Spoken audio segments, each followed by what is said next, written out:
Hello everyone, Juxtaposition here. Today's video will be entitled Prominent Jews in Hollywood.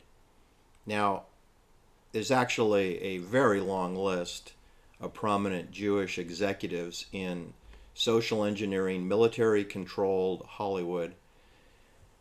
All right, but I'm going to just focus in on 5 Jewish men who are still alive today, which is different from my channel. I usually focus on somebody has died or murdered, and then we hone in on the minutiae about the facts and circumstances surrounding the death.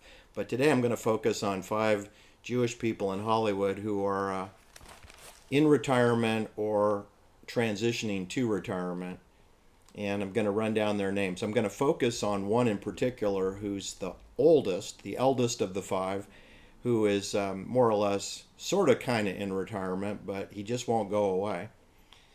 And that would be Clive Davis. I'm going to focus on Clive Davis, who is actually the least senior person of the 5 I'm going to mention. He worked closer with the talent, the musical talent typically. But it's called A&R, which is artist and recording, scouting, supervision, babysitting, and providing provisional housing and care and feeding of the talent. But the names are as follows. Michael Eisner, who was the former CEO and chairman of the board of Disney Corporation. Michael Eisner is 81 years old. He was born in New York. He was born March 7th, 1942.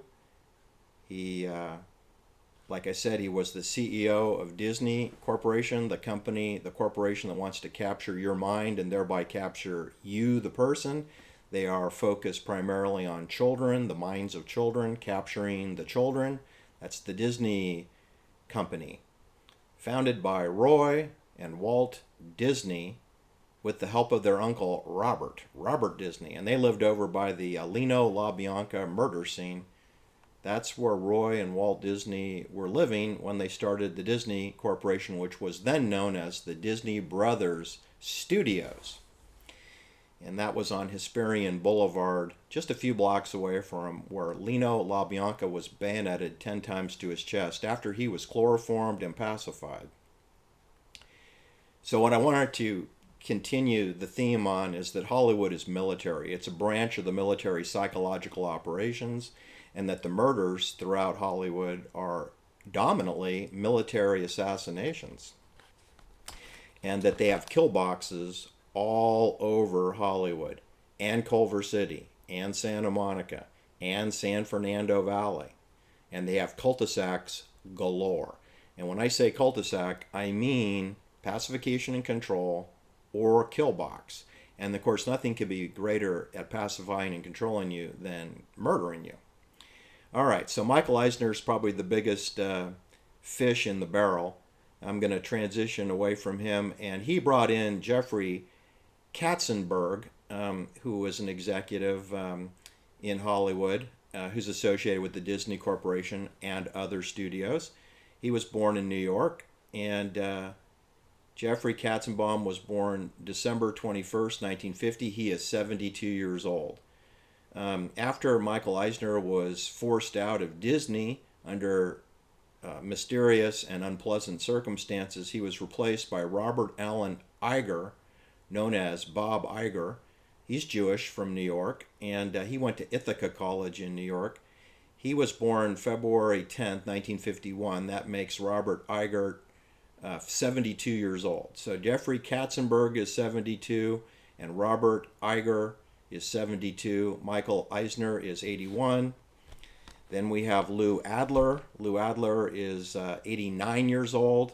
He's the gentleman that you see seated to the right of Jack Nicholson at the NBA Los Angeles Laker games, formerly played at the Forum Arena, now renamed the Staples Center, and then renamed again to the Crypto Center for cryptocurrency, I guess. Anyway, Lester Lewis Adler, who goes by Lou Adler, he was born December 13th, 1933. He is associated with the Herb Alpert and Tijuana Brass. He's associated with Jan and Dean. He worked with songs with Sam Cooke, who was done away with at an early age, Sam Cooke. Lou Adler is also associated, I believe, with the Roxbury Theater there on Sunset Boulevard, which is a CIA military presentation of contracted, controlled musical bands, like the Whiskey A Go-Go is. And I'm going to focus now on Clive Davis. He is 91 years old. He was born April 4th, 1932 in New York City. He attended New York University, and of course he graduated from Harvard Law School. Harvard Law School, which is known to graduate lots of military operatives. There can be no doubt of that. So anyway, those are my 5 prominent Jewish people. Michael Eisner, probably the biggest fish in the barrel. Jeffrey Katzenberg, Bob Iger, Lou Adler, and Clive Davis. Let's start out with Clive Davis, shall we? Yeah, let's start out with Clive Davis. I push the button and nothing happens. I don't know what that means. Okay. So, all right. So, Clive Davis, I'm just going to read you from his Wikipedia page, which is probably not 100% correct, but Clive J. Davis, born April 4th, 1932, is an American record producer, A&R executive. Just in case you didn't know what A&R means, it's a division of all record labels. It's known as the division that's responsible for scouting talent and then overseeing artist development of the recording artists and songwriters. It also acts as a liaison between the artists and the record label executives or publishing company. That means it's a buffer. It means you work with the agent and the talent so that they never get to talk to Mr. Big upstairs. They also provide songs which you didn't write that they want you to sing. And they want you to wear the wardrobe that you don't own that they will provide. And they want you to live in a controlled, surveilled home that they select for you. That's what an A&R executive does. He's the babysitter, adult supervision for the talent. People like Robert Lamb, for example, Terry Kath, for example, Peter Cetera, for example, Sonny and Cher, for example, Barbara Streisand, for example, Doris Day, for example, Rosemary Clooney, for example, Sam Cooke, for example, right? Right. Charlie Miles Maddox, for another example. He was going to get a record deal with Columbia Records. Anyway, so the thing is that Clive Davis wants you to know that he has won 5 Grammy Awards and he was inducted into the Rock and Roll Hall of Fame, even though he's a non-performer artist. And he was inducted into the Rock and Roll Hall of Fame in 2000. So who says you need to play your instruments to be promoted in the music industry, right? Clive Davis doesn't perform in any musical way, and he's in the Rock and Roll Hall of Fame. From 1967 to 1963, Clive Davis was the president of Columbia Records.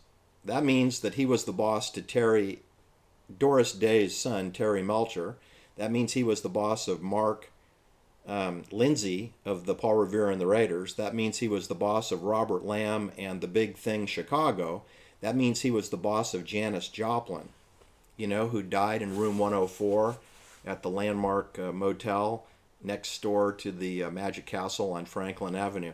Clive Owen was the president of Columbia Records when that death and murder happened.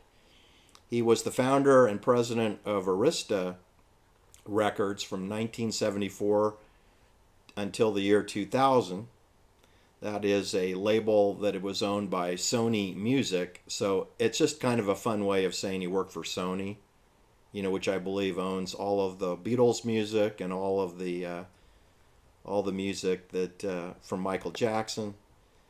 All right, so Clive Davis is credited with hiring young recording artist Tony Orlando in 1967, and then he signed many artists who had significant success, including Sly and the Family Stone, Janis Joplin, Laura Nyro, Santana, Carlos Santana, who was represented by Wolf Grajonka, a.k.a. Bill Graham, Bruce Springsteen, The Big Thing Chicago, Billy Joel, Donovan, the Bay City Rollers, Blood, Sweat, and Tears, Loggins and Messina, Ace of Base, Aerosmith, Olivia Longjot, Pink Floyd, and Westlife.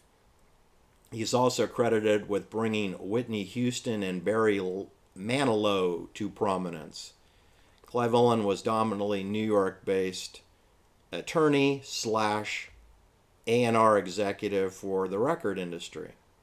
He was born in Brooklyn, New York, to a Jewish family. He was the son of Herman and Florence Davis. His father was an electrician and a salesman. Clive Davis was raised in the Crown Heights neighborhood of Brooklyn. His mother died at age 47. His father died the following year when Clive Davis was only a teenager. He then moved in with his sister, who was married, and they lived in Bayside, Queens, New York. He attended New York University College of Arts and Sciences, where he graduated magna cum laude with a degree in political science and Phi Beta Kappa. In 1953, he received a full scholarship to Harvard Law School, and he was a member of the Board of Student Advisors. He graduated law school in 1956. Clive Davis practiced law in a small firm in New York. Then he moved to the firm of Rosenman, K, Petschik, and Feud, a Jewish law firm. He worked there only 2 years, and then they had a business with CBS, and this is when Clive jumped ship from the law firm over to Columbia Records, which is a subsidiary of Columbia Broadcasting System. Are you surprised? I'm not. In other words, he was selected. He's plugged in. He's part of the club, the Hebrew club. All right, so what I wanted to tell you is that all those artists that I mentioned that he's accredited with signing, they didn't sing their own music. They're all cover bands. They were given music that was written by song teams in a synthetic sausage factory manner. And then they were promoted and marketed. Their housing was provided for. Their lyrics were written and the melodies scored by other people. And they're still cover bands. Every band starts out as a cover band. There's no exception to that. I played music when I was a child, and I always played other people's music because I had no music of my own. And it takes a lot of time to write your own music, people. It takes a lot of time, and you need skill and practice. And I didn't have the time. I wrote a few little ditties. I could never compose an entire song. I couldn't provide a composition piece because I was too distracted. And you know, people like Paul McCartney and Robert Lamb, they're busy going to interviews and getting their wardrobe fixed. They don't have time to write their songs, okay? So it's a production system, and Clive Owen is a cog in that system. He's only been married and divorced 2 times. He married Helen Cohen, a Jewish lady, from 1956 to 1965. Then he switched over to Janet Aldenberg from 1965 to 1985. She's Jewish also. He has 4 children. And, of course, one of his daughters, born in 1962, is an entertainment attorney and an art professor at New York University's Tisch School of the Arts. See, it's a friends and family program. It's mostly a family program. Anyway, that's my shtick on Clive Davis. I have a subscriber that's met him, gone to meetings with him, and in her words, he's a creep. And his office is creepy, and he has leather padded walls, kind of like an insane asylum. Anyway, that's my bit on Clive Owens. I don't have time to get into Michael Eisner and Jeffrey Katzenberg and Bob Iger or Lou Adler, who is good friends allegedly with Jack Nicholson of Mulholland Drive. But take that for what's it worth. Put that in your pipe and smoke it. Clive Davis is in the center of the bullseye of dozens of homicides of people that were in the music business centered around West Hollywood and Laurel Canyon. Thanks for listening. Take care.